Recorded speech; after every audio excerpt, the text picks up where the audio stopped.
Hello everyone, this is Sachin Bansal और आज हम लोग शुरू करने वाले हैं chapter social movement class 12th sociology. इससे पहले हम लोग अपने सारे चैप्टर अपलोड कर चुके हैं सोशियोलॉजी के क्लास 12th के। अगर आप लोगों ने अभी तक नहीं देखे हैं तो प्लीज़ जाके देखिए। पूरी की पूरी प्लेलिस्ट बनी हुई है क्लास 12th सोशियोलॉजी के नाम से। इसमें सारे चैप्टर को मैंने वन शॉट डाला हुआ है और आज हम आखिरी चैप्टर अपना कंप्लीट करने जा रहे हैं जिसका नाम है सोशल मूवमेंट। चलिए शुरू करते हैं इस चैप्टर को बिना किसी देरी को करते हुए। सोशल मूवमेंट, देखिए सोशल मूवमेंट अगर आप नाम समझेंगे तो नाम से आपको लगेगा भाई सोसाइटी में कोई मूवमेंट हो रही है, ठीक है। बट ये किस तरह की मूवमेंट है इसे थोड़ा समझने की कोशिश करेंगे। बिल्कुल शुरू से शुरू करते हैं। देखिए सबसे पहले आज के टाइम में अगर आप देख रहे हो कि भाई वीकेंड पे हॉलीडेज आपको मिलती है, ठीक है, 5 या 6 दिन आपको काम करना पड़ता है। तो ये एकदम से नहीं हो गया, या आपको लग रहा है कि हमेशा से था, तो ऐसा नहीं था। इसके पीछे एक बहुत लंबी लड़ाई है जो वर्कर्स ने लड़ी है, ठीक है। ये कोई नेचुरल एंटाइटलमेंट नहीं है कि भगवान ने ऐसा बोल के भेजा था आपको, कि नेचर ने ऐसा बोला था या होता ही ऐसा था। ऐसा नहीं है कभी भी। ये जो आज के टाइम में आपको 1 दिन को ऑफ या 2 दिन को ऑफ मिल रहा है हफ्ते में, इसके पीछे एक लंबी लड़ाई, एक लंबा संघर्ष रहा है। इसी के साथ जैसे क्या मिला इसके अंदर, 8 घंटे का वर्क टाइम। पहले 8 घंटे का वर्क टाइम नहीं होता था। आप इंडस्ट्रियल रेवोल्यूशन के टाइम देखो, 12 घंटे 16 घंटे काम लिया जाता था वर्कर से। Equal pay for main and women, आज के टाइम में भी इसको लेके लड़ाई चल रही है। ये लीगली तो मिल चुका है, लेकिन अभी भी कई सारे देशों में, कई सारे समाजों में इसको लेके लड़ाई चल रही है कि मेन और विमेन को इक्वल पे मिलना चाहिए अगर उनका काम भी इक्वल है तो।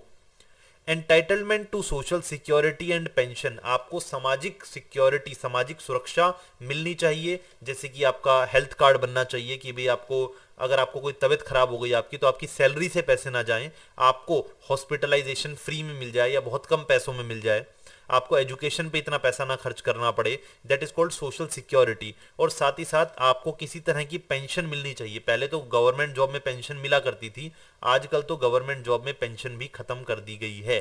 इसकी जगह पर और नए तरह के सिस्टम आ गए, जैसे पीएफ, प्रोविडेंट फंड करके एक चीज आ गई है। तो ऐसे करके कई तरह के security net, social safety net बनाए गए हैं। और वो कैसे बनी हैं, वो एक लंबे संघर्ष के बाद बनी है। Historical significance of social movement, जो सोशल मूवमेंट है फंडामेंटली शेप्ड द वर्ल्ड, इन्होंने पूरी दुनिया को शेप किया। आज के टाइम में जो दुनिया है वो इन्हीं की बदौलत है और ये आगे भी चलता रहेगा। इसमें दो चीजें हैं। पहला है अजम्पशन वर्सेस रियलिटी। क्या है, हम नॉर्मली अज्यूम कर लेते हैं, जो हमें राइट्स मिले हुए हैं आज, हम अज्यूम कर लेते हैं तो थे ही, ऐसा ही तो होता था। बट एक्चुअल में ऐसा नहीं है। हम अपने पास्ट स्ट्रगल्स को याद करें कि जो आज आप आज़ादी से घूम रहे हैं, आज़ादी से खा रहे हैं, आज़ादी से कोई नौकरी कर रहे हैं, इसके पीछे एक लंबा संघर्ष रहा है बहुत सारे लोगों का, अनगिनत लोगों का, जिनका नाम शायद कभी आप इतिहास में पढ़ोगे भी नहीं। 19th सेंचुरी में कई सारे सोशल रिफॉर्म मूवमेंट हुए, जैसे जो कास्ट के खिलाफ हुए, जेंडर के खिलाफ हुए, जेंडर डिस्क्रिमिनेशन के खिलाफ हुए। बेसिकली इंडियन नेशनलिस्ट जो हमारी मूवमेंट थी, जो आज़ादी की हमारी लड़ाई थी, उसने हमें कॉलोनियल रूल से आज़ाद कराया। तो यहाँ पे भी तो मूवमेंट ही हुई है, अपने आप तो हम आज़ाद नहीं हो गए हैं। ग्लोबल नेशनलिस्ट मूवमेंट, पूरी दुनिया के अंदर, एशिया में, अफ्रीका में, अमेरिका में कॉलोनियल रूल खत्म हुआ। ये भी अपने आप नहीं हो गया, लोगों ने एक संघर्ष किया, लड़ाई लड़ी, कई लोग मारे गए इस लड़ाई के अंदर।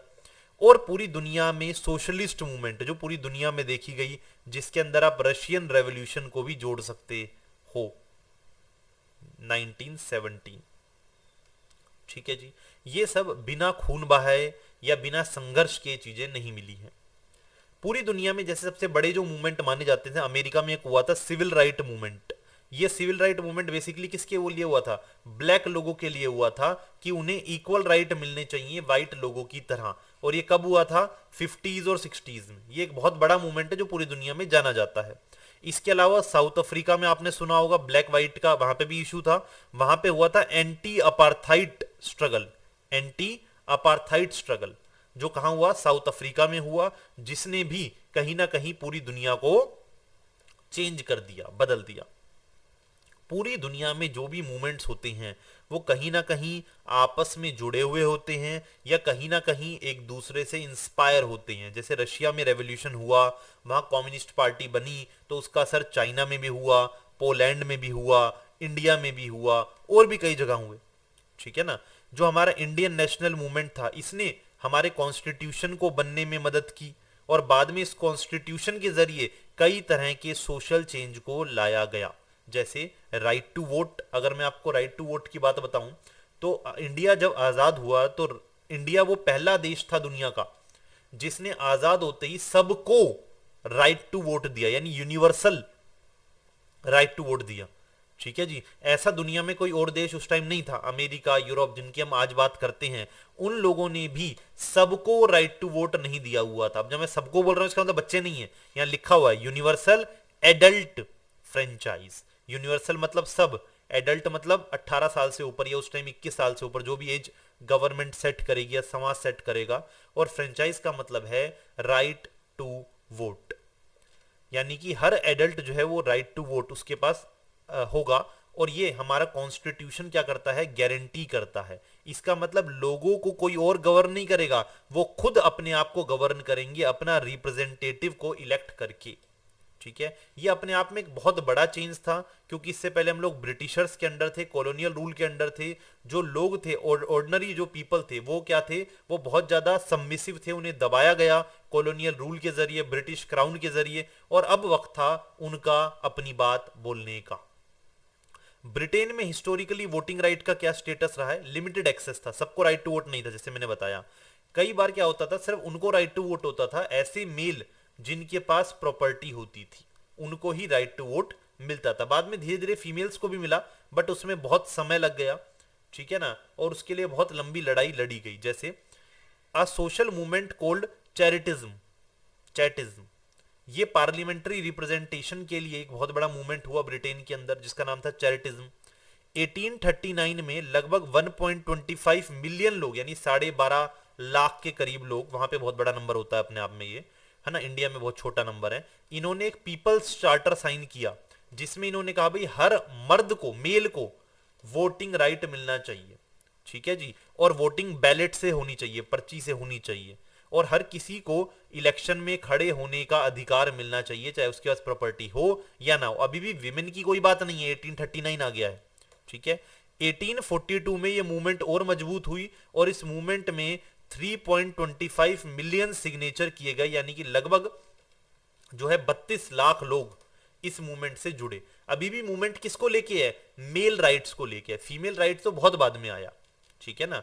When did voting right expand in Britain? Britain में वोटिंग राइट कब बढ़े, वर्ल्ड वॉर 1 के बाद। किसको मिले, हर मैन जो 21 साल से ऊपर है, मैरिड विमेन को मिले, विमेन हो बट मैरिड हो।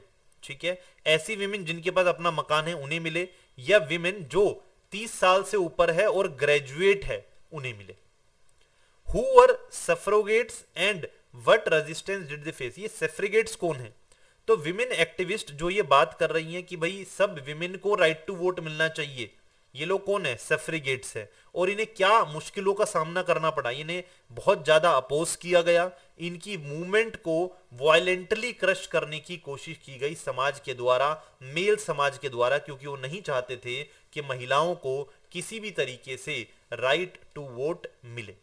एक सोशल मूवमेंट के फीचर्स क्या होते हैं, ये क्वेश्चन बहुत बार पेपर में देखने को मिल जाता है। What are the features of social movement, देखिए जी, याद कर लीजिए। पहला, सस्टेन्ड कलेक्टिव एक्शन, यानी एक मूवमेंट जो होता है वो एक दिन का नहीं होता।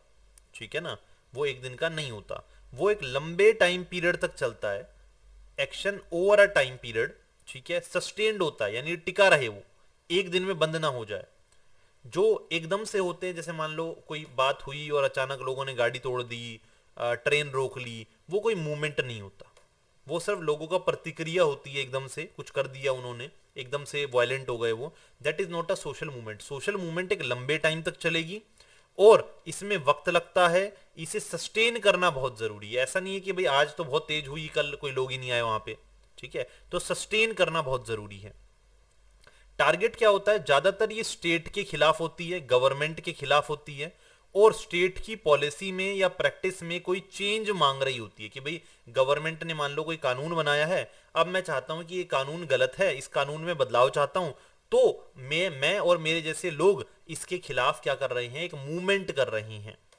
ठीक है, ये जो मूवमेंट है ये कभी भी ऐसी डिसऑर्गेनाइज नहीं होगी, it is always with some degree of organization. कोई ना कोई ऑर्गेनाइजेशन होगी जो इसे लीड कर रही होगी, कोई ना कोई लीडरशिप होगी, कोई ना कोई इसका स्ट्रक्चर होगा, इसके मेंबर्स आपस में एक दूसरे से किसी ना किसी तरह का ताल्लुकात रखते होंगे, डिसीजन मेकिंग एक प्रोसेस होगा वहां पर, और कैसे एग्जीक्यूट करना है उसकी स्ट्रेटेजी होगी। रैंडम नहीं होगा, कुछ भी नहीं हो जाएगा, यह बात ध्यान रखना। अगर कुछ भी हो रहा है तो वो मूवमेंट नहीं है। आइडियोलॉजी एक जैसी होगी, जो लोग इस आंदोलन में लगे हुए होंगे उन सब पार्टिसिपेंट जो हैं उनके सेम ऑब्जेक्टिव और सेम आइडियोलॉजी होनी चाहिए, वरना वही आपस में लड़के मर जाएंगे। इसका जो प्रोसेस है, प्रोसेस अ जनरल ओरिएंटेशन और approach to bring about a change. इनका मेन मकसद क्या है? एक चेंज लाना। ये नहीं कि सरकार बदल देनी है, सरकार की जगह हम बैठ जाएंगे, नहीं, बदलाव लाना है। सरकार के खिलाफ ये प्रोटेस्ट हो रहा है, ठीक है। They feature are not constant and may change over the course of movement life. और जो फीचर्स हैं ये हमेशा एक जैसे नहीं रहेंगे। जैसे मान लो लीडरशिप स्टाइल अभी अलग है, तो ये जरूरी नहीं है पूरी मूवमेंट में एक जैसी ही रहेगी, या जो स्ट्रक्चर है वो एक जैसा ही रहेगा। मूवमेंट मान लो 1 साल चल रही है, तो उस 1 साल में कई बार इस स्ट्रक्चर में बदलाव देखने को मिलेगा। तो पहला क्या है? Sustained collective action. दूसरा क्या है? टारगेट क्या होगा। तीसरा ऑर्गेनाइजेशन कैसी होगी। चौथा शेयर्ड आइडियोलॉजी होगी।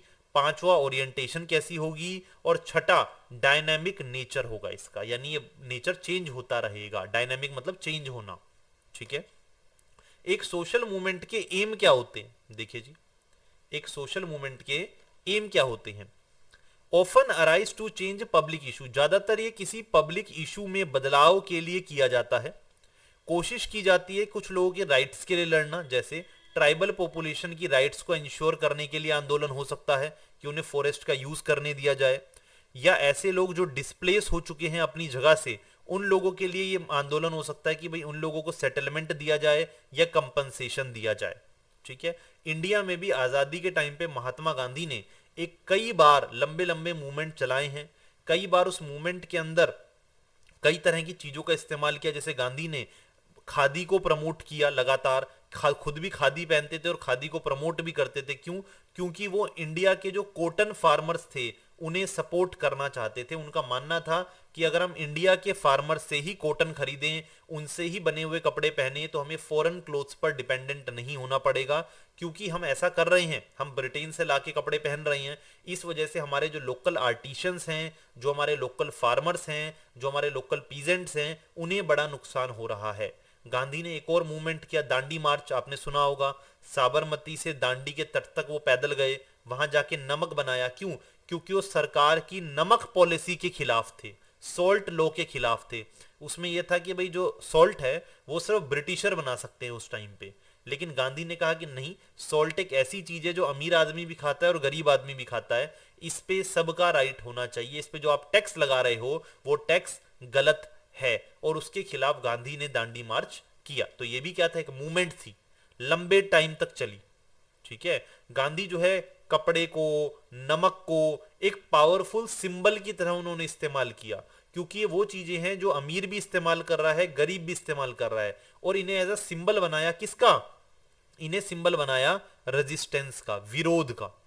और ये विरोध किसके खिलाफ हो रहा है? ये विरोध हो रहा है कॉलोनियल गवर्नमेंट के खिलाफ। ये कॉलोनियल गवर्नमेंट इंडिया में कौन थी? ये इंडिया में थे ब्रिटिशर, ब्रिटिश एम्पायर, ठीक है जी। तो इनके विरोध में ये पूरी मूवमेंट हो रही थी। आई थिंक कुछ बातें समझ पा रहे होंगे आप। अब आगे बढ़ते हैं, अगला टॉपिक है हमारा कि बताइए सर काउंटर मूवमेंट क्या होती है। अब देखिए, काउंटर, किसी को काउंटर करना यानी उसके विरोध में करना। मान लीजिए ए पर्सन ने एक कोई मूवमेंट शुरू किया, तो बी पर्सन आ गया उसके खिलाफ मूवमेंट करने के लिए। तो जो खिलाफ वाली मूवमेंट है जो बी पर्सन कर रहा है, that is called a counter movement, that is called a counter movement बेटा, ठीक है जी। तो क्या होती है समझ लेते हैं, जरा डेफिनेशन वाइज समझ लेते हैं क्या है ये। देखिए, movement that arise in defence of the status को। जैसे मैंने आपको बताया मूवमेंट किस लिए होती है? मूवमेंट होती है स्टेटस को बदलने के लिए। स्टेटस को का मतलब है जो जैसा चल रहा है बहुत बढ़िया है, ठीक है, तो हम उसे बदलना चाहते हैं, तभी तो हम मूवमेंट कर रहे हैं। बट ये जो काउंटर मूवमेंट होती है, ये चाहती है कि जो जैसा चल रहा है वैसा चलने दिया जाए, यानी ये स्टेटस को डिफेंड करती है, ठीक है। सोशल मूवमेंट, स्टेटस को अगेंस्ट सोशल मूवमेंट, कोई भी सोशल मूवमेंट हो रही है उसके खिलाफ। रेजिस्टेंस, सोशल मूवमेंट जो होती है वो अपोजिशन फेस करती है क्योंकि मान लीजिए, देखिए मेरी सरकार चल रही है, बहुत बढ़िया है, मुझे उस सरकार से फायदा हो रहा है, मैं कोई अमीर आदमी हूं मान लीजिए, सरकार से मुझे फायदा हो रहा है। अब कोई मूवमेंट करने लग गया, कहता है नहीं ये जो सरकार का कानून है ये गलत है, बट उससे मुझे फायदा हो रहा है, तो मैं तो नहीं चाहूंगा कि वो कानून में बदलाव आए, मैं चाहूंगा स्टेटस को मेंटेन रहे। जबकि जो प्रोटेस्टर होगा, जो मूवमेंट कर रहा है, वो चाहेगा क्या, वो चाहेगा कि नहीं इसमें बदलाव हो। तो वो एक मूवमेंट कर रहा है, अब उसके खिलाफ मैंने एक मूवमेंट शुरू कर दी, that is called a counter movement, क्योंकि मैं चाहता हूं कि स्टेटस को मेंटेन रहे, मेरे इंटरेस्ट, मेरे वैल्यूज बने रहें जिनको चैलेंज किया जा रहा है। जैसे फॉर एग्जाम्पल, आपको पता होगा राजा राम मोहन राय, जिन्होंने ब्रह्मो समाज बनाया, राजा राम मोहन रॉय जिन्होंने ब्रह्मो समाज बनाया, उन्होंने कैंपेन किया कि भाई सती प्रथा बंद होनी चाहिए। आपको पता होगा सती प्रथा क्या होती थी पहले के टाइम में, अगर पुरुष की डेथ हो गई है तो महिला को उसी के साथ जिंदा जला दिया जाता था। यह माना जाता था कि उसकी जिंदगी में अब कुछ बचा तो है नहीं, उसका पति जो है वो चला गया, तो अब इसका भी क्या काम है समाज में, तो उन्हें भी जिंदा जला दिया जाता था अपने पति के साथ।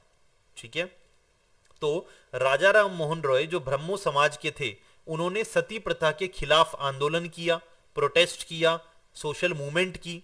ठीक है, बट उस टाइम पे एक और ऑर्गेनाइजेशन थी जिसका नाम था धर्म सभा, जिसने राजा राम मोहन रॉय के खिलाफ प्रोटेस्ट किया। तो जो धर्म सभा कर रही है वो क्या है, that is a counter movement. उन्होंने कहा नहीं सती प्रथा ठीक है, सही है। ठीक है, तो ऐसे उसी टाइम पे कई लोग थे जो गर्ल्स एजुकेशन की डिमांड कर रहे थे, लेकिन कई लोग ऐसे थे जिनका मानना था कि नहीं ये गलत है, इससे सोसाइटी जो है वो बर्बाद हो जाएगी। कई लोग थे जो विडो रीमैरिज की बात कर रहे थे, कई लोग उन्हें बॉयकॉट कर रहे थे, कई लोग बात कर रहे थे कि जो लोअर कास्ट के बच्चे हैं उन्हें स्कूल में एडमिशन मिलना चाहिए, बट जो अपर कास्ट की फैमिलीज थी, वो जिस स्कूल में अगर किसी दलित बच्चे का एडमिशन होता तो अपर कास्ट के पर्सन उस स्कूल से अपने बच्चों को निकलवाने लग गए विरोध में। तो दैट इज ऑल्सो क्या, काउंटर मूवमेंट। ठीक है जी, आज के टाइम में एग्जांपल देखिए, movement by excluded group often face retaliatory action. कई बार कोई मूवमेंट होता है, जैसे दलित मूवमेंट है, दलित मूवमेंट क्यों हो रहे हैं, वो इसलिए हो रहे हैं कि भाई हमें एक्सक्लूड किया जा रहा है सोसाइटी से, हम नहीं चाहते ऐसा, हम चाहते हैं हम भी आपका बराबर हिस्सा बन के रहें, तो आप हमें भी इंक्लूड करो। लेकिन कई लोग इसके खिलाफ हैं।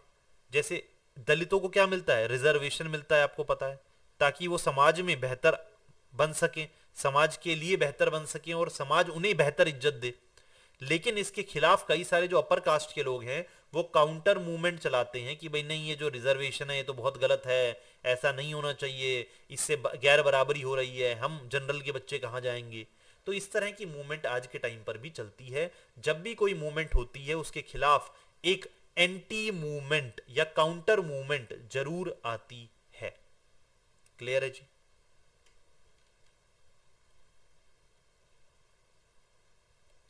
प्रोटेस्ट के क्या क्या मेथड होते हैं। पहला, मोबिलाइजेशन, आपको लोगों को इकट्ठा करना है, मोबिलाइज करना है। अगर लोग आपकी बातों में नहीं आ रहे हैं, लोग आपके साथ चलने को तैयार नहीं है, तो बर्बाद है सब।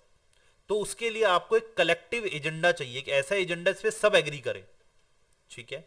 दूसरा, आपको कैंपेनिंग करनी पड़ेगी, आपको गवर्नमेंट के साथ बातचीत करनी पड़ेगी, गवर्नमेंट में कुछ लोगों को अपनी साइड लेना पड़ेगा, मीडिया के साथ बातचीत करनी पड़ेगी, पब्लिक ओपिनियन मेकर्स के साथ बातचीत करनी पड़ेगी और लोगों को अपने साथ लाना पड़ेगा।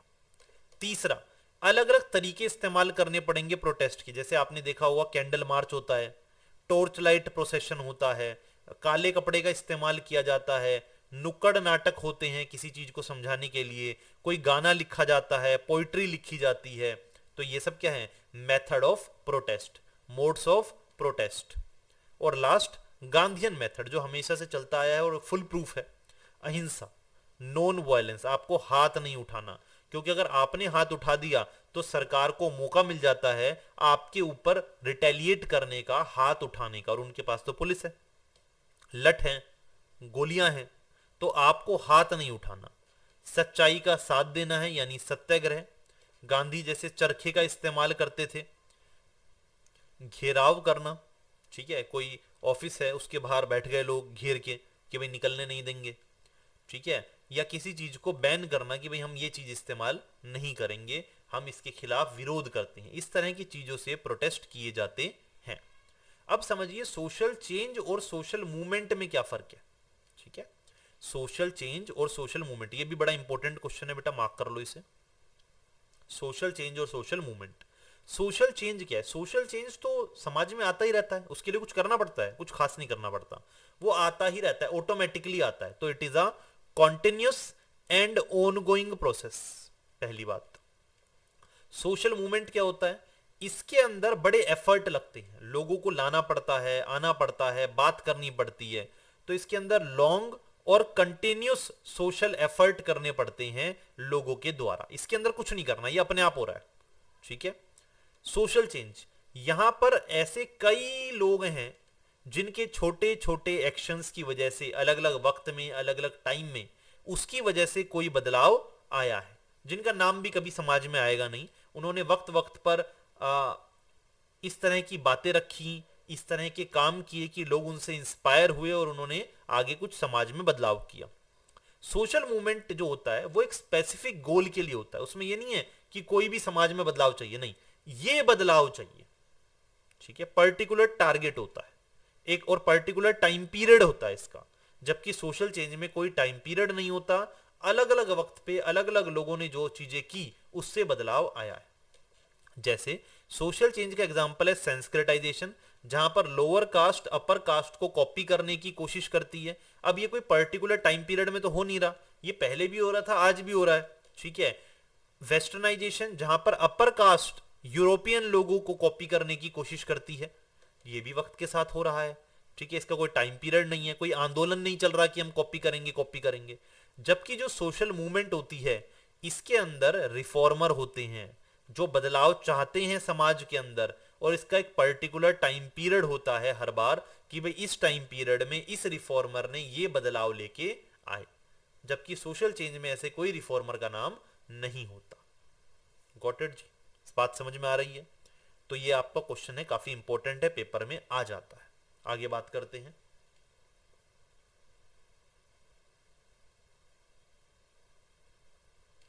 Sociology and social movement. Social movement की क्या इंपॉर्टेंस है सोशियोलॉजी में? सोशियोलॉजी क्योंकि समाज की बात करता है, तो ये सोशल मूवमेंट भी समाज में ही हो रहे हैं। तो इन सोशल मूवमेंट की स्टडी भी हम लोग करते हैं बड़े ध्यान से, शुरुआत से। जैसे फ्रेंच रेवोल्यूशन हुआ और वहां पर बात निकल के आई लिबर्टी की, इक्वालिटी की, फ्रेटर्निटी की। बात आई कि राजा को हटाना है और एक ऐसा समाज बनाना है जो बराबरी का समाज हो, जो आज़ादी का समाज हो, जो भाईचारे का समाज हो। तो ये भी क्या है, ये एक सोशल मूवमेंट ही तो थी, समाज में एक बदलाव की बात थी ना। ब्रिटेन के अंदर इंडस्ट्रियल रेवोल्यूशन आया कि भाई जो अब काम है उसका तरीका चेंज हो जाएगा, मशीन आएंगी, इंडस्ट्री लगेगी, लोग उसमें काम करेंगे, है ना। तो वहां पर जो गरीब लोग थे, जो आर्टिशन थे, उन्होंने डिमांड की कि भाई हमारे साथ गलत तरह का व्यवहार हो रहा है, उसे बदलिए, ठीक है। शहरों में हमें ठीक से नहीं रखा जा रहा है, हम लोग झुग्गियों में रहने के लिए मजबूर हैं। तो ये भी एक मूवमेंट का पार्ट बना। स्टेट रिस्पॉन्स, जैसे इंग्लैंड के अंदर फूड राइट हुए, खाने को लेके दंगे हुए।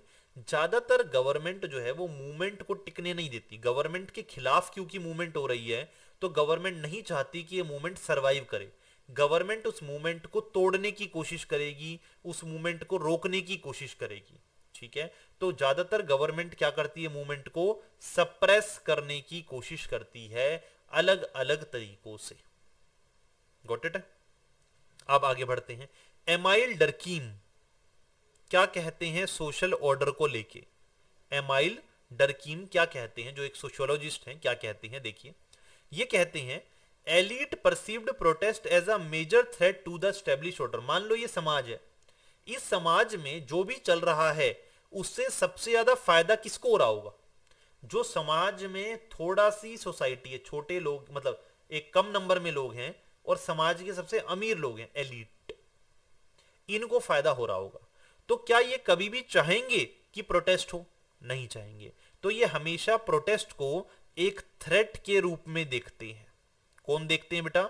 एलीट क्लास के लोग, अमीर लोग। हमेशा वो प्रोटेस्ट को कैसे देखेंगे? एक खतरे के रूप में देखेंगे, ठीक है। डरकीम क्या कह रही हैं? His anxiety about maintaining social order is reflected in his work.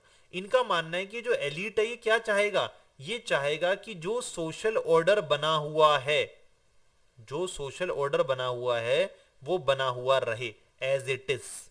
और इन्होंने अपनी कई किताबें लिखी हैं। उन्होंने division of labour in society समझाया है, elementary form of religious life समझाया है, डरकीम ने सुसाइड, फार्मर सुसाइड के बारे में समझाया है।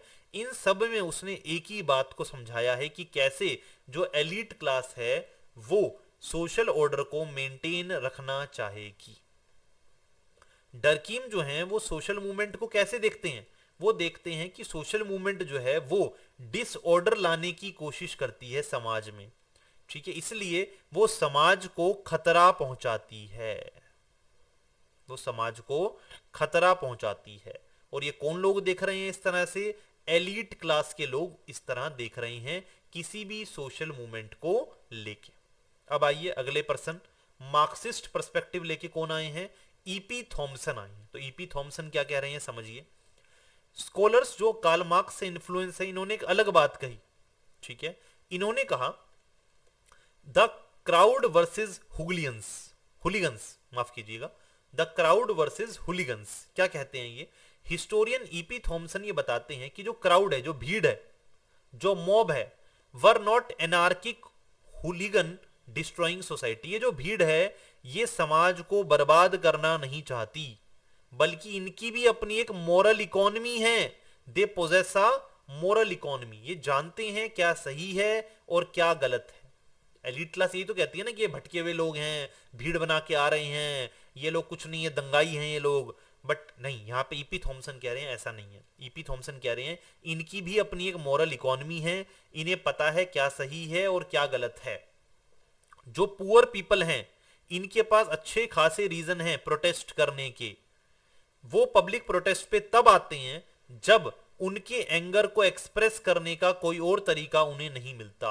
ये आखिरी रिजॉर्ट होता है जब उनके मालिक उनकी बात नहीं सुन रहे हैं, जिनसे उन्हें उम्मीद है नेताओं से, वो नेता उनकी बात नहीं सुन रहे हैं, तो आखिर रास्ता यही बचता है कि वो मूवमेंट में आ जाए। टाइप्स ऑफ सोशल मूवमेंट तो समझने की कोशिश करते हैं कितने टाइप होते हैं सोशल मूवमेंट के। पहला है रिडिम्पटिव या ट्रांसफॉर्मेटरी मूवमेंट। देखिए रिडिम्पटिव क्या होता है? जब आप किसी पर्सन के कॉन्शियसनेस में बदलाव लाने की कोशिश करते हैं, उसे कहते हैं कि आप जो कर रहे हैं वो गलत है, इसमें कुछ बदलाव लाइए, आप अपने एक्शंस में सुधार लाइए, तो उसे रिडिम्पटिव कहते हैं। जैसे केरला में जो इजावा कम्युनिटी थी, है ना, उनकी सोशल प्रैक्टिसेस में बदलाव लाने के लिए नारायण गुरु ने काम किया, ये इसका एग्जाम्पल है। दूसरा होता है रिफॉर्मिस्ट मूवमेंट, जिसमें कोई रिफॉर्म की बात हो रही है, कोई बदलाव की बात हो रही है, बट यहां अंदर से बदलाव की बात नहीं हो रही है। समझिए, कोई सोशल या पॉलिटिकल अरेंजमेंट है समाज में जिसमें बदलाव की बात हो रही है, लेकिन ये ग्रेजुअली हो रही है, धीरे धीरे थोड़ा थोड़ा बदलाव हम लोग करते रहेंगे, ठीक है। जैसे 1960s में इंडिया में लैंग्वेज के बेस पे स्टेट को रीऑर्गेनाइज करने की बात हुई, या अभी 2005 में जो आरटीआई एक्ट पास हुआ उसके पीछे एक लंबा कैंपेन रहा, आरटीआई कैंपेन रहा, तो उससे वो पास हुआ, तो ये भी इसका पार्ट है। वो भी धीरे धीरे हुआ ना, एकदम से तो कोई बदलाव नहीं आता। तो ऐसे बदलाव जो एकदम से नहीं चाहते, धीरे धीरे स्टेप बाय स्टेप होगा, that is a reformist movement. तीसरा क्या है? Revolutionary movement. रेवोल्यूशनरी मूवमेंट क्या होगा? जहां एकदम से बदलाव करने की कोशिश की जाएगी, कि स्टेट की पावर को कैप्चर किया जाए, यानी खुद सरकार में आया जाए और कोई बदलाव किया जाए या सरकार को ही पलट दिया जाए। जैसे रशिया में हुआ था रशियन रेवोल्यूशन के दौरान, जहां पर राजा को, जो जार वहां का राजा था, उसे हटा दिया गया था और उसे कम्युनिस्ट स्टेट बना दिया गया। किसको? यूएसएसआर को, ठीक है, जिसे रशिया पहले कहते थे।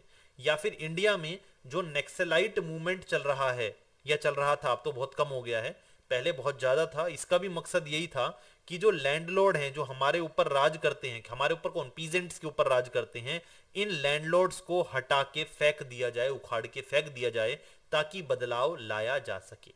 रिडिम्पटिव में इंसान अपने अंदर बदलाव लाता है, रिफॉर्मिस्ट में किसी कानून में बदलाव लाने की कोशिश है, स्टेप बाय स्टेप, या समाज में, और रेवोल्यूशनरी में एकदम से बदलाव चाहते हैं, हम रातों रात बदलाव चाहते हैं, ठीक है।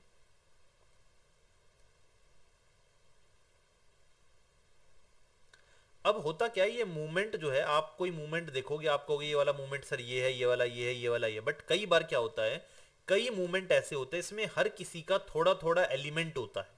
कभी थोड़ा रेवोल्यूशनरी भी हो गए, कभी रिडिम्पटिव भी हो गए, कभी थोड़ा आपका रिफॉर्मिस्ट भी होगा। जैसे जो हमारी आजादी का पूरा आंदोलन था, ठीक है, उसके अंदर हमने कई तरह के स्टेजेस देखे, अपने मूवमेंट के अंदर कई तरह के बदलाव देखे। 1857 में जो मंगल पांडे वाला रिवोल्ट हुआ, जो म्यूटनी हुई है ना, ब्रिटिशर्स ने उन्हें म्यूटनी की तरह देखा कि भाई ये तो गलत हुआ, ये तो हमारे राज के खिलाफ एक्शन हुआ है और हमें इसे, ये हमें चैलेंज करना चाहते हैं। जबकि जो इंडियन नेशनलिस्ट हैं उन्होंने इसे फर्स्ट वॉर ऑफ इंडिपेंडेंस के रूप में देखा। ब्रिटिशर ने देखा कि भाई छोटा मोटा कोई सिपाही है जिसने हमारे खिलाफ बगावत की है, जबकि इंडियंस ने इसे कैसे देखा कि आज़ादी की पहली लड़ाई है। तो सोशल मूवमेंट को देखने का तरीका भी अलग अलग तरीके से होता है। जैसे ब्रिटिशर्स के लिए जो भगत सिंह हैं वो एक तरह के टेररिस्ट थे, क्योंकि उन्होंने बम फेंका था असेंबली के अंदर, हालांकि उसे किसी को लगी नहीं, कोई मारा नहीं गया, लेकिन उन्होंने उसे खतरे के रूप में देखा। जबकि हम इंडियंस ने भगत सिंह को शहीद आजम के रूप में देखा, एक नेशनलिस्ट के रूप में देखा, एक फ्रीडम फाइटर के रूप में देखा। ठीक है, तो कई बार लोगों को या मूवमेंट को अलग अलग तरीके से भी देखा जाता है। ठीक है, अब बात करते हैं old social movement versus new social movement. देखिए जी, ये वाला पेपर में बड़ा इंपॉर्टेंट है, ध्यान से पढ़ लीजिए। ओल्ड वर्सेस न्यू, मैंने इसका पूरा टेबल बना दिया है, बुक में टेबल नहीं है तो मैंने आसानी से टेबल बना दिया ताकि आपको याद करने में आसानी रहे। देखिए, ओल्ड सोशल मूवमेंट, जो पहले सोशल मूवमेंट होते थे और जो अब होते हैं, इनमें क्या फर्क है। पहले जो सोशल मूवमेंट होते थे ज्यादातर पावर रिलेशन के ऊपर होते थे। ठीक है, जैसे लैंडलॉर्ड पीजेंट, पीजेंट लड़ रहा है लैंडलॉर्ड से, ठीक है, फैक्ट्री वर्कर लड़ रहा है फैक्ट्री मालिक से, जनता लड़ रही है राजा से। जबकि जो आज के नए सोशल मूवमेंट हैं, ये ज्यादातर मूवमेंट हो रहे हैं क्वालिटी ऑफ लाइफ के इश्यूज को लेके। जैसे हमें साफ इन्वायरमेंट चाहिए, हमें ह्यूमन राइट्स चाहिए, ऐसे। यानी हमें बेसिक राइट अब मिल गए। पहले जो लड़ाई हो रही थी बेसिक राइट्स के लिए हो रही थी, अब जो लड़ाई है वो बेसिक राइट तो हमें मिल चुके हैं, अब उससे ऊपर बेहतर चाहते हैं, हम जिंदगी में कुछ बेहतर चाहते हैं।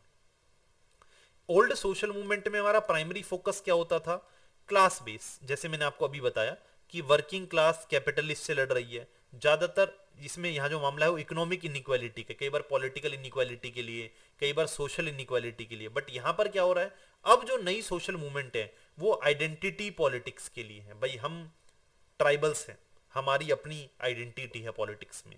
हम जाट हैं, हमारी अपनी आइडेंटिटी है पॉलिटिक्स में। हम बिहारी हैं, हमारी अपनी आइडेंटिटी है पॉलिटिक्स में। कल्चरल एंजाइटी की भी, हमारे कल्चर को बड़ा रोल मिलना चाहिए समाज के अंदर।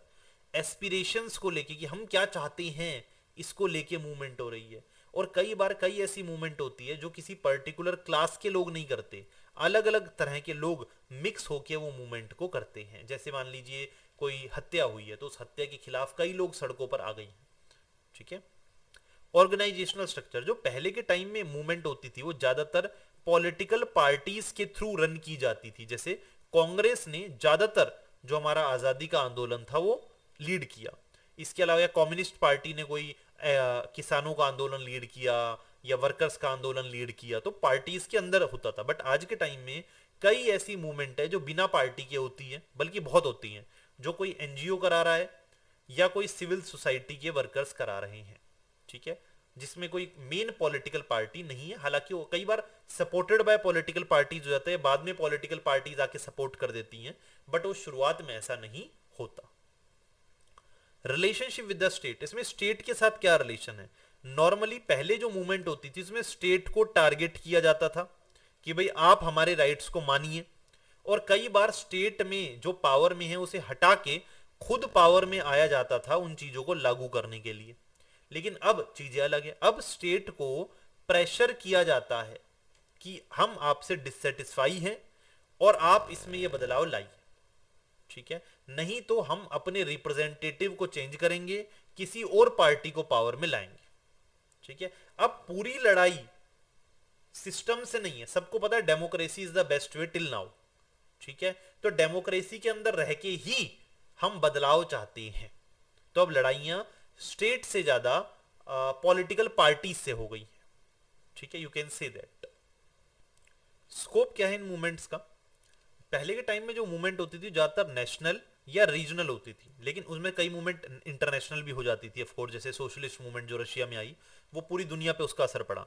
लेकिन आजकल ज्यादातर जो मूवमेंट हो रही है वो ग्लोबल या इंटरनेशनल हो रही है, ग्लोबलाइजेशन की वजह से, क्लाइमेट चेंज की इशू को लेके। इंटरनेट एक बहुत बड़ी वजह है इसकी। एग्जाम्पल, पहले के टाइम में ट्रेड यूनियन मूवमेंट करती थी या एंटी कॉलोनियल मूवमेंट हुई, तो ये एग्जाम्पल हो गए। आज के टाइम में environmental movement, women movement, piece movement, ये सारी मूवमेंट आज का एग्जाम्पल हो गई। ठीक है जी। रजनी कोठारी एक पॉलिटिकल साइंटिस्ट हैं, रजनी कोठारी, जिन्होंने बताया कि इंडिया में 1970s में, आपको याद होगा, इंदिरा गांधी थी और इंदिरा गांधी के खिलाफ एक बहुत बड़ा आंदोलन हुआ था जो जयप्रकाश नारायण ने किया था। तो इन्होंने इसको एनालाइज किया और बताया कि यहां पर क्या हुआ। यहां पर यह देखा गया कि जो स्टेट है, जो राज्य है, उसे एलिट्स के द्वारा कैप्चर कर लिया गया था।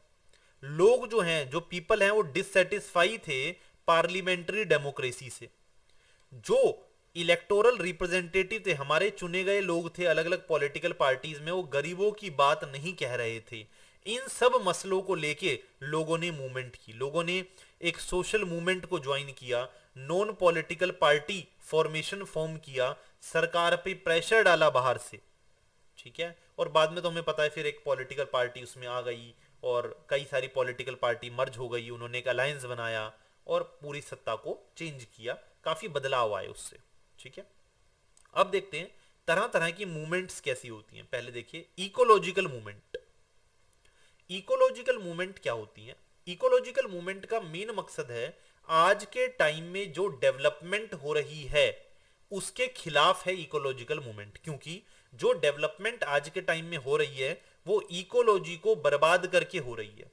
जैसे मान लीजिए मुझे कोई माइन बनानी है, तो वो माइन मैं बना तो रहा हूं, लेकिन उस माइन को बनाने के बदले बहुत ज्यादा लैंड पॉल्यूशन हो रहा है, फॉरेस्ट को गिराया जा रहा है और फॉरेस्ट में रहने वाले लोगों को बर्बाद किया जा रहा है। तो ये ज्यादातर जो मूवमेंट है इकोलॉजिकल मूवमेंट, ये बड़े डैम्स के खिलाफ है, इंडस्ट्रीज के खिलाफ है और पोल्यूशन के खिलाफ है। जैसे एक मूवमेंट हुई थी चिपको मूवमेंट, जो बड़ी फेमस है, सब लोग जानते हैं, बट डिटेल आप लोग नहीं जानते है ना। आप लोग एग्जांपल तो लिख देते हो बट आपको डिटेल नहीं पता। जो डिटेल देखिए, ये कहां हुई थी? हिमालयन फुटहिल्स, उत्तराखंड में हुई थी ये आंदोलन। रामचंद्र गुहा ने अपनी किताब में इसे बहुत अच्छी तरह से एक्सप्रेस किया है, अनक्वाइट वुड्स के अंदर।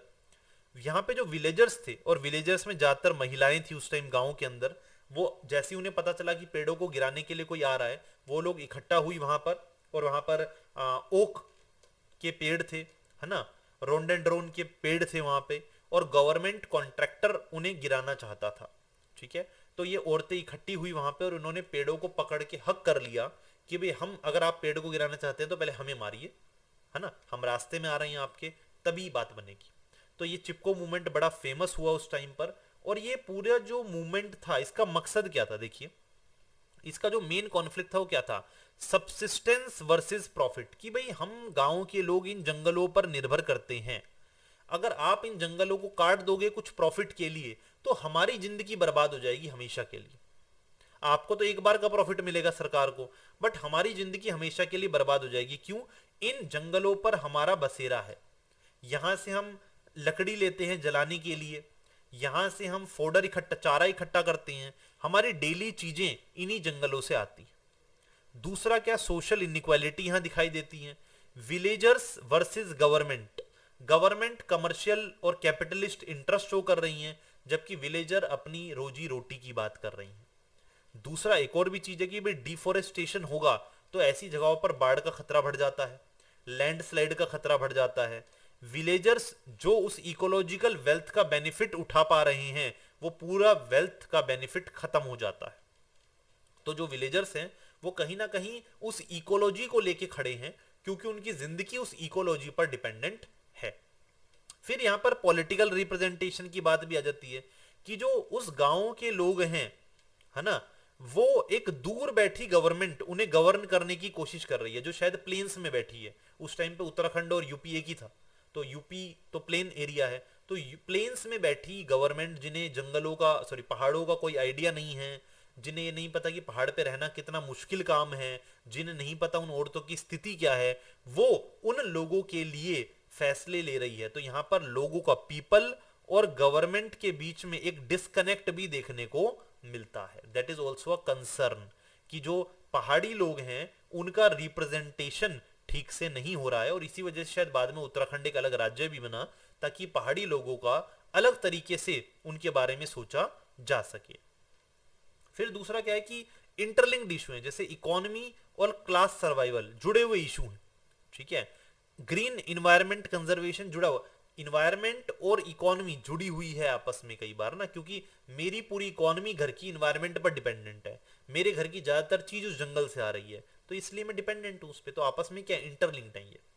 गवर्नमेंट ने कई सारे काम किए हैं इकोलॉजी को बचाने के लिए, जैसे अभी लेटेस्ट जो है नमामि गंगे प्रोजेक्ट एक लॉन्च हुआ था, इंटीग्रेटेड गंगा कंजर्वेशन मिशन, स्वच्छ भारत अभियान, क्लीन इंडिया मिशन, ऐसे कई मिशंस गवर्नमेंट लॉन्च करती रहती है इन्वायरमेंट को, इकोलॉजी को बचाने के लिए। हालांकि कितने सक्सेसफुल होते हैं कितने नहीं होते ये सब आप जानते ही हैं बात, कितने हजारों करोड़ इन चीजों पर खर्च कर दिए जाते हैं और एंड में कुछ नहीं निकलता।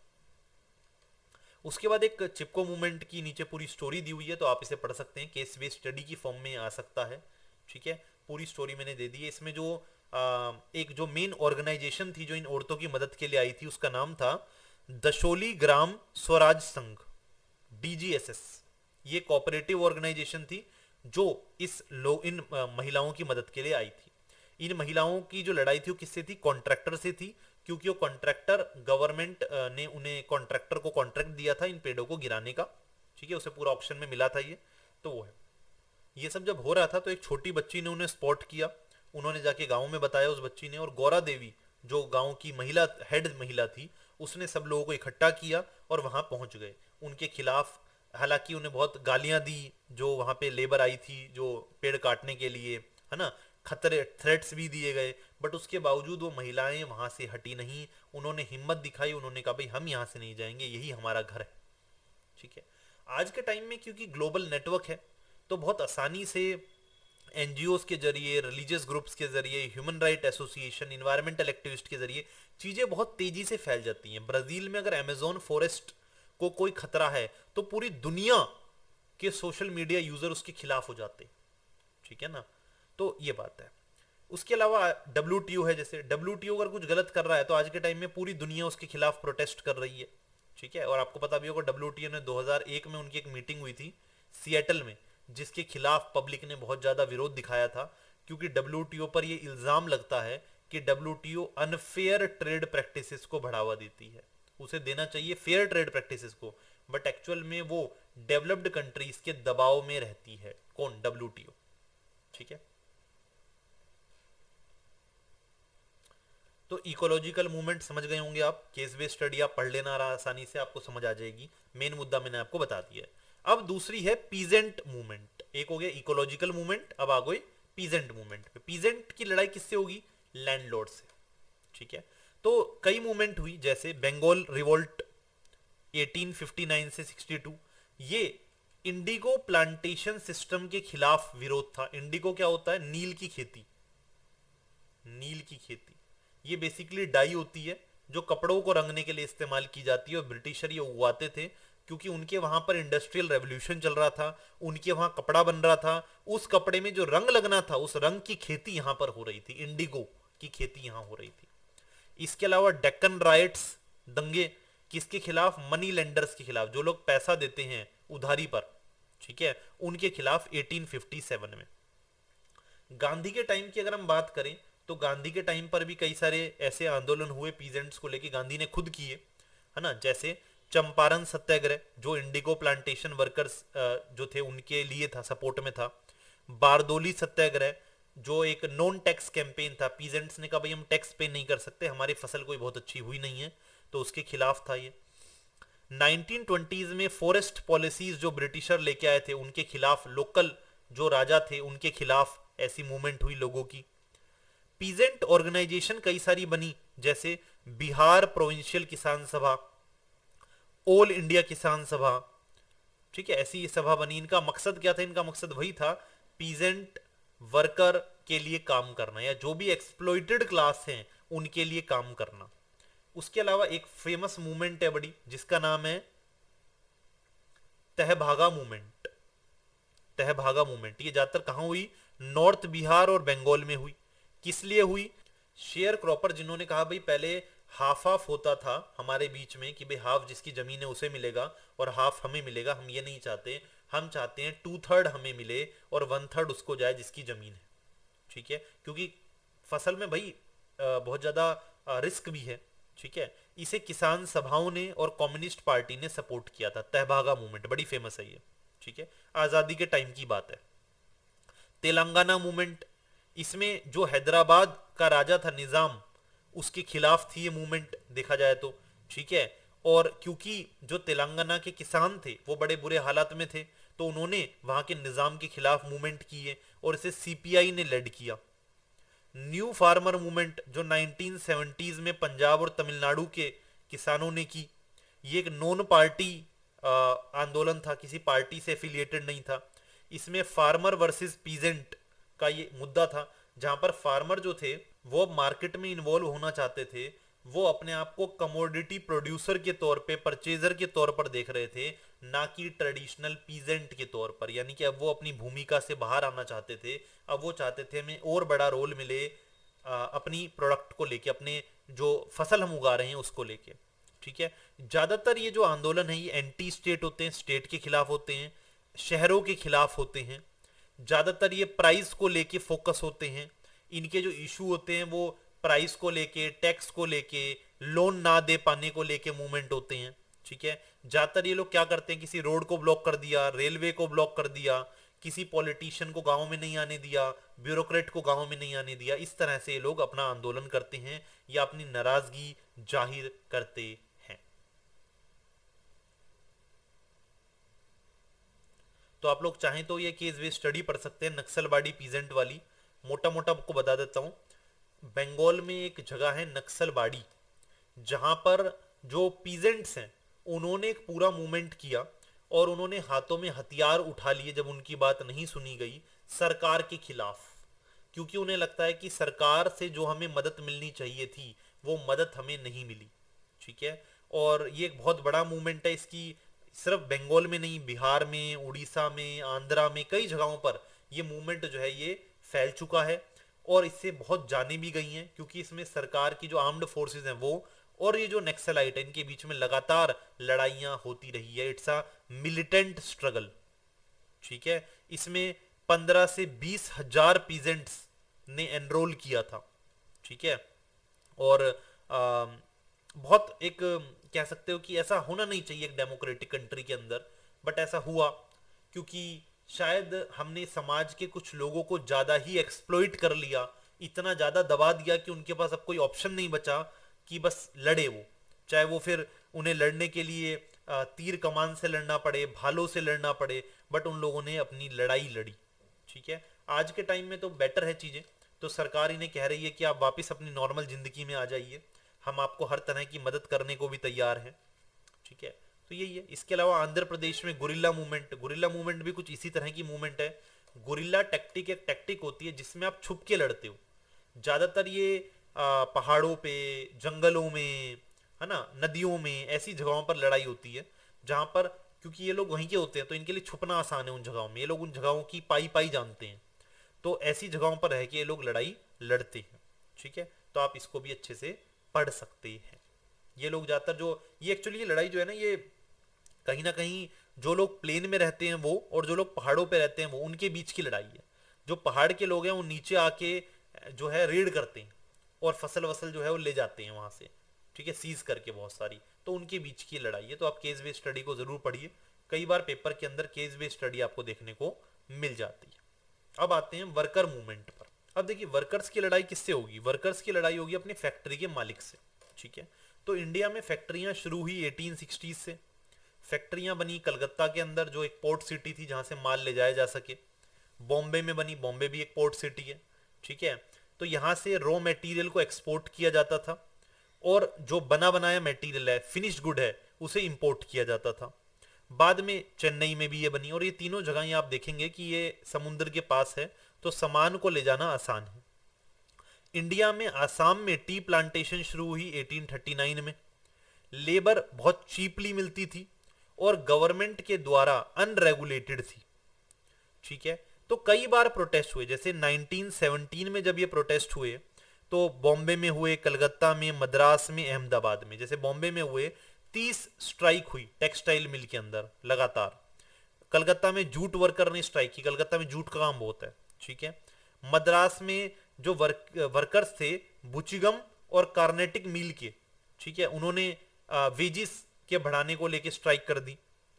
टेक्सटाइल मिल के जो वर्कर्स हैं उन्होंने 50% वेज इंक्रीज की डिमांड की। तो ये बात है, इन मुद्दों को लेके ज्यादातर इन्होंने आंदोलन किया। फिर धीरे धीरे इनके आंदोलन बड़े हुए और बड़े होने के साथ साथ इनकी ऑर्गेनाइज्ड हुई है। तो कई सारी ट्रेड यूनियन आ गई जिन्होंने कहा भाई हम साथ में मिलके लड़ेंगे। अप्रैल 1918 में पहली ट्रेड यूनियन बनी मद्रास में बीपी वाडिया के जरिए, जो एक सोशल वर्कर थे और थियोसॉफिकल सोसाइटी के मेंबर थे, जो एनी बेसेंट की बनी हुई थी। टेक्सटाइल लेबर एसोसिएशन बनी जो महात्मा गांधी ने बनाई 1918 में। All India trade union Congress बनी 1920 में। ठीक है, बॉम्बे के अंदर बनी, बहुत ब्रॉड बेस था इसका, पूरे देश के अंदर से अलग अलग आइडियोलॉजी, सीपीआई वाले ऐसे डांगे, एम एन रॉय इसके अंदर थे, कई सारे मॉडरेट, एम जोशी, वीवी गिरी इसके अंदर थे, कई सारे नेशनलिस्ट, लाला लाजपत राय, जवाहरलाल नेहरू इसके अंदर थे। तो एक ऑल इंडिया लेवल पे एक यूनियन बनी है। वक्त के साथ ये ऑर्गेनाइजेशन टूटी भी। ठीक है, कई जो है वो अलग अलग पॉलिटिकल पार्टी से जुड़ गई। ठीक है, जैसे ब्रिटिश रूल के खत्म होते होते कम्युनिस्टों ने ये एटुक को कंप्लीटली अपने कंट्रोल में कर लिया। एटुक कहते हैं इसे, AITUC, एटुक। ठीक है, all India trade union Congress. जो कांग्रेस थी खुद इंडिया में, उसने बनाई Indian national trade union Congress. ठीक है, बाद में वो टूट गई, अलग अलग पॉलिटिकल पार्टीज में बदल गई। तो ऐसे कई बार ये टूटा है और बना है। ठीक है, मेन मुद्दा यही है। आजादी के बाद क्या होता है? आजादी के बाद देखिए, आजादी के बाद एक टाइम आता है रिसेशन का टाइम, जब देश में हालात थोड़े बुरे हैं, इकोनॉमी अच्छी नहीं चल रही है, इकोनॉमी बहुत सफर कर रही है, तो अनएम्प्लॉयमेंट बहुत ज्यादा हो रही है और लोगों में एक अनरेस्ट देखने को मिलता है। तो रेलवे स्ट्राइक होती है, ये पता होगा आपको, देश की सबसे बड़ी रेलवे स्ट्राइक थी। जॉर्ज फर्नांडिस ने इसे लीड किया था, 1974 में हुई थी और सारी ट्रेनें रुक गई थी, देश का चक्का जाम हो गया था इसमें। ठीक है, वर्कर मूवमेंट जो है वो भी अपने आप में एक सिविल लिबर्टीज, लोगों के राइट्स की ही डिमांड है। ठीक है, एक इंटीग्रल पार्ट है वर्कर मूवमेंट भी, सिविल राइट मूवमेंट का एक इंटीग्रल पार्ट है जो देखने को मिलता है। चलिए अब बात करते हैं कास्ट बेस्ड मूवमेंट को लेके। तो कास्ट बेस्ड मूवमेंट है तो यहाँ बेसिकली मूवमेंट कौन कर रहे होंगे? दलित कास्ट के लोग कर रहे होंगे। दलित मूवमेंट ज्यादातर यहाँ पे हो रही होगी, जो लोग लोअर कास्ट के हैं वो मूवमेंट कर रहे होंगे। उनकी मूवमेंट की कोर स्ट्रगल क्या है?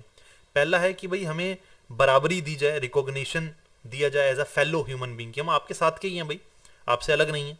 दूसरा, ये एक स्ट्रगल है सेल्फ कॉन्फिडेंस की, कि हम भी आपके बराबर हैं और हमें भी एक पूरी इज्जत चाहिए। ठीक है। तीसरा कि भाई जो अनटचेबिलिटी का स्टिग्मा हमारे ऊपर लगाया हुआ है, इससे हमें छूट चाहिए, इससे दूर होना है हमें। ठीक है, इसे खत्म कीजिए। और कई बार इसे डिस्क्राइब किया जाता है स्ट्रगल टू बी टच्ड, कि भाई हम भी आप जैसे ही हैं, हमें आप अलग मत कीजिए चीजों से। जो ये दलित टर्म है जो आज के टाइम में हम यूज करते हैं, ये ज्यादातर मराठी, हिंदी और गुजराती कॉन्टेक्स्ट में हम लोग पढ़ते हैं, यूज किया जाता है। इसका मतलब होता है पुअर या ओप्रेस्ड पर्सन। ये पहली बार इस्तेमाल किया गया था अर्ली 1970s में कुछ न्यू बुद्धिस्ट एक्टिविस्ट के जरिए, जो लोग बाबा साहब अंबेडकर के सपोर्टर थे महाराष्ट्र में। और ये इसे रेफर करते थे कि भाई दलित का मतलब है ब्रोकन, जो टूट चुका है या जिसे बिल्कुल जमीन पर है, हाशिए पर है वो। और किसने उन्हें हाशिए पर डाला है, दबाव में डाला है? अपने से ऊपर वालों ने। ठीक है, तो बेसिकली ये उस आइडियोलॉजी को रिजेक्ट करते हैं जो पॉल्यूशन में बिलीव करती है, जो कर्मा में बिलीव करती है, जो बिलीव करती है कि नहीं नहीं कास्ट सिस्टम तो बिल्कुल ठीक है। उन सब आइडियोलॉजी को ये लोग रिजेक्ट करते हैं। ये लोग बिलीव करते हैं कि बेशक हम लोग आपसे अगर थोड़े बहुत भी अलग हैं किसी भी तरीके से, तो हम लोग एक होके रह सकते हैं। ठीक है, there has never been a single union. लेकिन दलित मूवमेंट को भी आप देखोगे तो दलित मूवमेंट कभी भी सिंगल नहीं रही, एक नहीं रही कि पूरे देश में एक जैसी मूवमेंट चल रही हो। अलग अलग वक्त पे अलग अलग इलाकों में अलग अलग मूवमेंट चली है, इक्वालिटी को लेके, सेल्फ डिग्निटी को लेके, अनटचेबिलिटी के खात्मे को लेके। कई मेजर मूवमेंट जैसे सतनामी मूवमेंट जो छत्तीसगढ़ में हुई, चमार जो समाज था उसने की, आदि धर्म मूवमेंट जो पंजाब में हुई, महार मूवमेंट महाराष्ट्र में हुई, जाटवों का मोबिलाइजेशन आगरा में हुआ, एंटी ब्राह्मण मूवमेंट साउथ इंडिया में हुआ। ठीक है, दलितों ने अपना लिटरेचर भी लिखा, क्योंकि देखिए समाज में लिखता पढ़ता कौन था, अपर कास्ट के लोग। तो अपर कास्ट के लोग दलितों के बारे में क्या लिखेंगे, जो उनकी राय होगी। तो दलितों ने पहली बार कोशिश की, दलित राइटर्स ने अपने एक्सपीरियंसेस को, अपनी इमेजरी को यूज करके अपने एक्सप्रेशंस को लिखने की कोशिश की, क्योंकि उनका मानना था कि जो मेन स्ट्रीम सोसाइटी है उसने सच्चाई को छुपा के रखा है और हम सच्चाई को उजागर करना चाहते हैं। पर्पस क्या है कि एक सोशल और कल्चरल रिवोल्ट हो, जो स्ट्रगल हो हमारी डिग्निटी का, हमारी आइडेंटिटी का, और कई बार वो इकोनॉमिक स्ट्रक्चर जिसमें हम हमेशा सबसे नीचे हैं, उस इकोनॉमिक स्ट्रक्चर में बदलाव होना चाहिए। ठीक है जी, तो यहां पर आप देख सकते हैं कि दलित मूवमेंट को कैसे कैसे डिवाइड किया गया है। आपको पता होगा जैसे महाराष्ट्र में ज्योतिबा फूले रहे, ठीक है, उन्होंने इस मूवमेंट को लीड किया। इसके अलावा डॉक्टर अंबेडकर ने नॉर्थ इंडिया पर तो एक इम्पैक्ट डाला ही डाला था। साउथ में पेरियार थे जिन्होंने इस पे बहुत बड़ा इम्पैक्ट डाला, और ये हर तरह के जुल्म के खिलाफ था, चाहे वो पॉलिटिकल हो, चाहे सोशल हो, चाहे वो इकोनॉमिक हो। और जो दलित मूवमेंट है ये हर टाइप की मूवमेंट इसके अंदर वक्त वक्त पर हुई है, चाहे वो रिफॉर्मिस्ट हो, रिडिम्पटिव हो या रेवोल्यूशनरी हो। अलग अलग तरीकों से समाज में ये समझाया गया, बताया गया कि भाई हम आप लोगों से अलग नहीं है, और आप लोग अलग मानते भी हैं तो मानना इसे बंद कीजिए। ठीक है, कई तरह के बिहेवियरल चेंजेस की बात की गई। ठीक है, रिलीजियस कन्वर्जन्स की बात की गई, जैसे कौन सी प्रैक्टिसेस थी जो पोस्ट अंबेडकर दलित मूवमेंट में देखने को मिली, यानी अंबेडकर के बाद। जैसे it provided alternate way of living, इन्होंने बताया कि जिंदगी जीने के और भी तरीके हो सकते हैं, जैसे कुछ बिहेवियरल चेंजेस, जैसे बीफ को खाना छोड़ना, रिलीजियस है ना, या रिलीजियस कन्वर्जन, जैसे अंबेडकर खुद जाते जाते क्या कहते हैं बुद्ध धर्म को अपना गए थे, बुद्ध धर्म अपनाना चाहते थे वो आखिरी वक्त पे। ठीक है, तो ये सारी बातें हैं, इसे भी आप रीड कर सकते हैं, केस बेस्ड स्टडी है काइंड ऑफ। आगे बढ़ते हैं हम लोग, बैकवर्ड क्लास मूवमेंट। अब देखिए, दलित हो गए आपके सबसे निचले पायदान पर जो हमारे समाज में है। बैकवर्ड क्लास मूवमेंट थोड़ी बाद में हुई। ठीक है, ये ज्यादातर कौन है, ओबीसी हैं, ये अदर बैकवर्ड क्लासेस। ये लोग भी कौन है, ये भी लोग भी मान रहे हैं कि समाज में हम बेशक अनटचेबल नहीं है, लेकिन समाज में हमारी स्थिति भी कोई बहुत अच्छी नहीं। ठीक है, यहां पर एक टर्म आती है, पहले वो टर्म समझा देता हूं, कई बार पेपर में देखने को मिल जाएगी। सेकुलराइजेशन क्या होता है। ठीक है, कास्ट के अंदर उसका जो रिचुअल कंटेंट है वो खत्म होने लगा, और धीरे धीरे जो कास्ट है वो सेक्युलर होती चली गई for the purpose of political mobilization, ताकि पॉलिटिक्स के जरिए उसे मोबिलाइज किया जा सके। उसे जैसे मान लीजिए कि कोई पर्टिकुलर कास्ट है XYZ, ठीक है, अब उसका जो रिचुअल कंटेंट था वो तो अब एक जैसा ही होता जा रहा है, सब कास्टों में एक जैसे रिचुअल होते जा रहे हैं। अब वो अपने रिचुअल कंटेंट की वजह से अलग नहीं है, अब क्या है, वो एक पर्टिकुलर पॉलिटिकल पार्टी को सपोर्ट करती है, इसलिए वो अलग है। अब वो उस पॉलिटिकल पार्टी के जरिए मोबिलाइज हो रही है, इसलिए वो अलग है, और उस पॉलिटिकल पार्टी के जरिए वो अपनी बात रखना चाहती है, और ये हर कास्ट के साथ होता जा रहा है।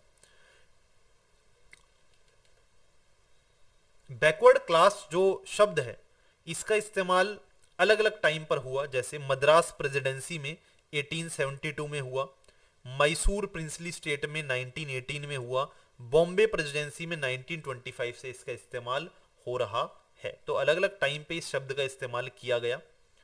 1920s में न्यूमरस कई सारी ऑर्गेनाइजेशन आई जिन्होंने बैकवर्ड क्लास को यूनाइट करने की कोशिश की। यूनाइटेड प्रोविंसेस में हिंदू बैकवर्ड क्लास लीग आई, All India Backward Class Federation आया, All India Backward Class League आई। 1954 आते आते 88 ऑर्गेनाइजेशन थी जो बैकवर्ड क्लासेस के लिए काम कर रही थी देश भर में।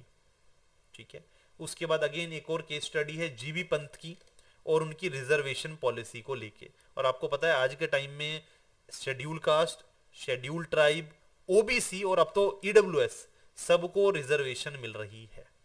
जो ओबीसी थी उन्हें 1992 में रिजर्वेशन मिली, ठीक है। ईडब्ल्यूएस को रिजर्वेशन मिली 2019 में, अभी जो प्रेजेंट गवर्नमेंट है उसी ने दी थी, और उन्होंने ये कहा कि हमने एससी को दे दी रिजर्वेशन, एसटी को दे दी, ओबीसी को दे दी, अब बचे जनरल। जनरल में भी कई लोग ऐसे हैं जो बेशक सोशली तो वो लोग पावरफुल हैं, बट इकोनॉमिकली पावरफुल नहीं है, पैसा नहीं है उनके पास, तो उन लोगों के लिए दिया गया इकोनॉमिकली वीकर सेक्शन ईडब्ल्यूएस का कोटा। ठीक है, तो ये रिजर्वेशन है हमारे देश के अंदर।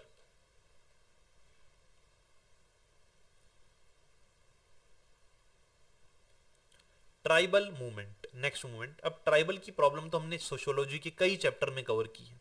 कई सारी ट्राइब हैं, ठीक है, कई सारे एरिया हैं जो ट्राइबल बेल्ट कहलाते हैं इंडिया के अंदर, जैसे संथाल, होस, ओराओं, मुंडा, ये मेजर ट्राइब है। ठीक है, ज्यादातर ये ट्राइब जैसे छोटा नागपुर रीजन के अंदर ट्राइब, छोटा नागपुर झारखंड, ठीक है, संथाल परगनाज, ठीक है, ये रीजन्स हैं जहां पर आपको ट्राइब मिल जाएंगे आसानी से। ये ज्यादातर जो एरिया है ये आज के टाइम के झारखंड में, और झारखंड अपने आप में एक ट्राइबल स्ट्रगल का सेंटर रहा है। झारखंड इंडिया में 2000 में बना, पहले बिहार का पार्ट था, साउथ बिहार से ये अलग हुआ और एक स्टेट बना, और इसके पीछे एक लंबी लड़ाई थी, किसकी, रेजिस्टेंस की, कि भाई हम आपके साथ नहीं रह सकते, आप हमें नहीं समझ पा रहे हैं, हमारे आइकन अलग हैं, हमारी लैंग्वेज अलग है, हमारा कल्चर अलग है, हमारे लोग अलग हैं, हमें अलग तरीके से रहने दिया जाए।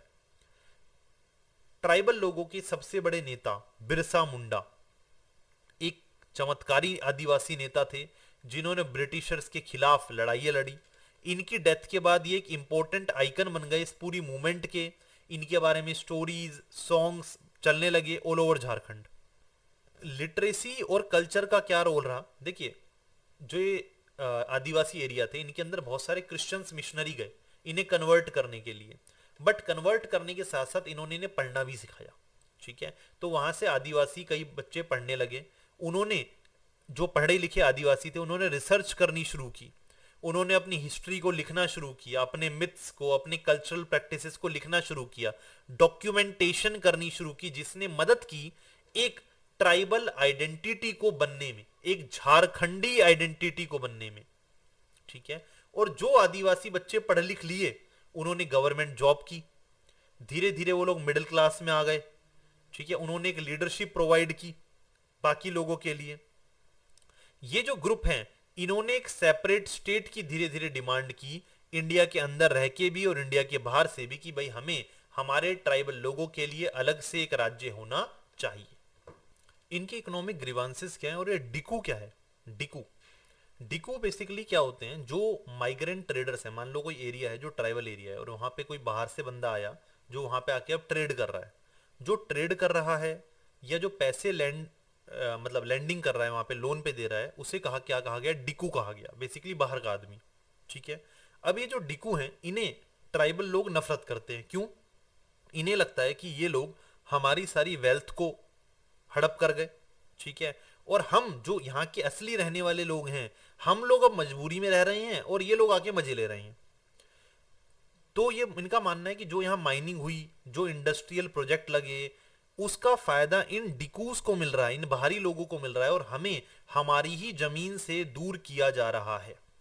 ठीक है, तो इनके अंदर एक सेंस आ रही है कि भाई हमारे साथ इनजस्टिस हुआ है, हम मार्जिनलाइज्ड कम्युनिटी हैं। ठीक है, और ये लोग मोबिलाइज होना चाहते हैं ताकि एक सेपरेट स्टेट की डिमांड कर सके जहां पर हमारा राज चले अपने हिसाब से। ठीक है, इनके मुद्दे क्या है, लैंड एक्विजिशन, की हमसे पूछे बिना हमारे जमीन ना ली जाए, और हमें ली जाए तो भाई प्रॉपर उसका कंपनसेशन मिले। इनका सर्वे ऑपरेशंस, इनका मानना है कि भाई जो ये सर्वे होते हैं सेटलमेंट के लिए, ठीक है, इसमें बड़ा समय लग जाता है, इसमें समय ना लगे, अगर हमें कहीं शिफ्ट कर रहे हैं तो फटाफट काम हो। हमारे फाइनेंशियल रेजिस्टेंस, हमारे पास पैसा नहीं है, लोन को लेके, रेंट को लेके, है ना, कई सारे ड्यूज हमारे ऊपर चढ़ा दिए जाते हैं, इसकी वजह से दिक्कतें होती हैं, उसको लेके इनकी लड़ाई है। और फॉरेस्ट राइट, क्योंकि जंगलों में ये लोग रहते हैं और जंगल जो है नेशनलाइज हो चुके हैं, जिसकी वजह से इन्हें काफी दिक्कतें का सामना करना पड़ता है। ठीक है। जिन जंगलों पर ये डिपेंडेंट थे अपनी छोटी छोटी चीजों के लिए, अब ये उतना डिपेंडेंट वहां पर नहीं रह पाते। अब उन जंगलों से उन्हें उतना फायदा नहीं मिल पाता, क्योंकि वो सारे जंगल अब किसके हैं? गवर्नमेंट की हैं, नेशनलाइज हैं वो जंगल। अब बात करते हैं नॉर्थ ईस्ट की। नॉर्थ ईस्ट आपको पता है सेवन सिस्टर्स, ये सारा आसाम, मेघालय, मणिपुर, है ना, ये सारा एरिया है। और इस सारे एरिया में ज़्यादातर ये ज़्यादातर पहाड़ी एरिया है पूरा का पूरा, लोग बहुत दूर दूर रहते हैं यहाँ पर। बट यहाँ पर भी ज़्यादातर जो लोग रहते हैं वो कौन है? ट्राइबल। तो ये प्रॉब्लम भी ट्राइबल प्रॉब्लम ही है। ये लोग भी इस बात से परेशान है कि हमें समाज में बराबरी क्यों नहीं मिल रही है, ये बाहर के लोग यहाँ क्यों आ रहे हैं, हमें हमारी ही जमीन से अलग क्यों किया जा रहा है।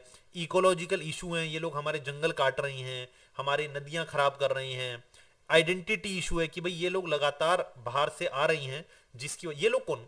नॉर्थ इंडियंस, साउथ इंडियंस, जिसकी वजह से हमारी आइडेंटिटी खतरे में हो रही है, हमारा कल्चर खत्म होता जा रहा है। इनइक्वालिटी, ये लोग पैसे वाले हैं, ये लोग यहाँ के भी पैसा कमा रहे हैं और हमारे हाथ से पैसा निकलता जा रहा है। इकोनॉमिक इनइक्वालिटी और इकोलॉजिकल इशू, आइडेंटिटी, इनइक्वालिटी और इकोलॉजिकल इशू, ये तीन मुद्दे हैं जो ट्राइबल्स को नॉर्थ ईस्ट में घेर के बैठे हुए हैं। तो आप यहाँ पर एक और केस बेस्ड स्टडी है जिसे देख सकते हो और समझ सकते हो कि क्या प्रॉब्लम है। प्रॉब्लम यही है कि जो इंडियन मेन स्ट्रीम है वो इन्हें नहीं दिखाता, ठीक है, जबकि इनकी प्रॉब्लम बहुत बड़ी है। और इनका मानना है कि हमें भी पूरा मौका मिलना चाहिए अपनी बात कहने का, सुनने का, समझने का। हमारे एरिया में हमारे रूल चलने चाहिए, हम भी हर तरह की डेवलपमेंट के लायक हैं जो इंडिया में बाकी लोगों को मिल रही है। कई बार इनमें से कई राज्य ऐसे थे जो अलग भी होना चाहते थे इंडिया से इसी वजह से, लेकिन धीरे धीरे इंडियन कॉन्स्टिट्यूशन के फ्रेमवर्क में ही इन्हें कुछ कुछ ऑटोनॉमी दी गई और इन्हें साथ रहने पे मना लिया गया, जैसे मिजोरम, ठीक है। नागालैंड में तो आज भी ये प्रॉब्लम चल ही रही है जो आज भी सॉल्व नहीं हुई है। इसके बाद है जी विमेन मूवमेंट,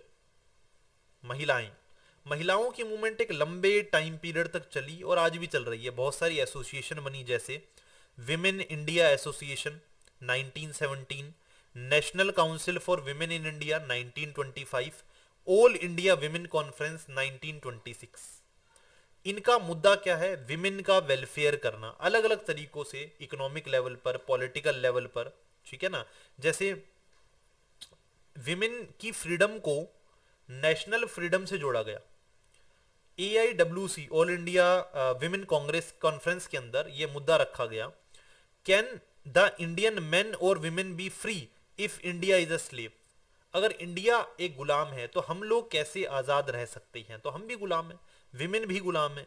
तो इन तरह के क्वेश्चन सामने आने लगे, ठीक है। इन ऑर्गेनाइजेशंस ने अपनी आइडियोलॉजी बनाई, अपनी लीडरशिप बनाई, अपनी गोल्स बनाए और विमेन के क्वेश्चन को ऊपर उठाने की कोशिश इन्होंने की, ठीक है जी। अब आप देखेंगे जैसे एग्रीगेरियन स्ट्रगल हुआ, जो हमने तहभागा मूवमेंट पढ़ा, तेलंगाना मूवमेंट पढ़ा, इन सब में विमेन का पूरा रोल था, ठीक है। विमेन भी ट्राइबल है, विमेन भी क्या कहते हैं, पीजेंट है। तो आप विमेन को इन बाकी मूवमेंट से अलग मत कीजिए, वो उसका भी पार्ट है। 1947 का जो टाइम के बाद का जो टाइम पीरियड था विमेन मूवमेंट के लिए, उसे लल कहा गया। इसका मतलब है कि एक लंबे टाइम तक विमेन के इशू को थोड़ा जगह नहीं मिली। क्यों? बहुत सारे मुद्दे थे जिन्होंने जगह घेर ली, जैसे पार्टीशन का ट्रॉमा या नेशन बिल्डिंग का टास्क, ठीक है। फिर 1970s में दोबारा ये मुद्दा सामने आया, वुमेन के अगेंस्ट वायलेंस, है ना। और इसके अलावा कि मदर का नेम स्कूल के फॉर्म में क्यों नहीं है, या लैंड राइट्स को लेके इशू, एम्प्लॉयमेंट को लेके इशू, सेक्सुअल हरेसमेंट, डाउरी, इस तरह के इश्यूज समाज में दोबारा से आने लगे और दोबारा से विमेन की बात होने लगी, ठीक है जी। जितनी भी while all women are disadvantage, हम ये मानते हैं कि सारी विमेन जो है वो कहीं ना कहीं डिसएडवांटेज पे है, लेकिन हर कोई women same level of discrimination face नहीं कर रही है। सबका जो डिस्क्रिमिनेशन का तरीका है वो अलग अलग है। एजुकेटेड मिडिल क्लास विमेन अलग तरह का शायद डिस्क्रिमिनेशन फेस कर रही है, और जो पीजेंट विमेन है शायद वो अलग तरीके से फेस कर रही है। दलित विमेन अलग तरीके से फेस कर रही है, अपर कास्ट विमेन शायद अलग तरीके से फेस कर रही है, but yes they all are disadvantaged, ठीक है, मेन के कंपैरिजन में। फिर जेंडर आइडेंटिटी की बात भी आ जाती है ना। मेंस के भी अपने कंस्ट्रेन है, recognition that men are also constrained by dominant gender identity. एक मेन जो है उसके ऊपर भी कई तरह के प्रेशर हैं कि भाई उसे स्ट्रांग दिखना है, उसे सक्सेसफुल दिखना है, बनना है, वो अपने इमोशन एक्सप्रेस नहीं करेगा। ये भी एक प्रॉब्लम है ना, ये भी तो जेंडर इशू है, इसको कौन एड्रेस करेगा? विमेन की बात हम कर रहे हैं, मेल की बात नहीं हो रही, ठीक है। एक जस्ट सोसाइटी तो वही होगी ना जहां पे मेन और विमेन दोनों फ्री हो, दोनों अपनी बात ठीक से कह सके।